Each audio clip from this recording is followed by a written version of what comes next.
The number of felony convictions by the New Orleans District Attorney's Office has increased in the last few years, according to a report by the Metropolitan Crime Commission. Christopher Bowman, assistant to the DA, says that the 2012 conviction rate is the highest in decades.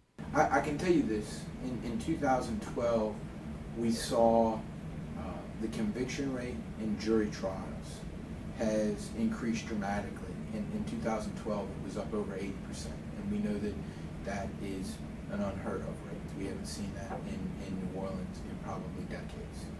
The number of convictions in the first half of 2012 represent a 45% increase from the previous 6 months.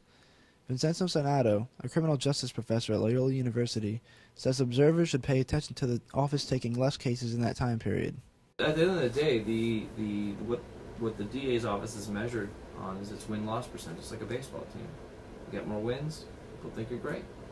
You get less wins, people think you're doing a lousy job. So on one hand, you could say, well, maybe they're purposely trying to lower it to increase the win-loss percentage. Bowman says that reforms by District Attorney Leon Cannizzaro have streamlined the office's procedures and increasingly directed resources to the most important cases.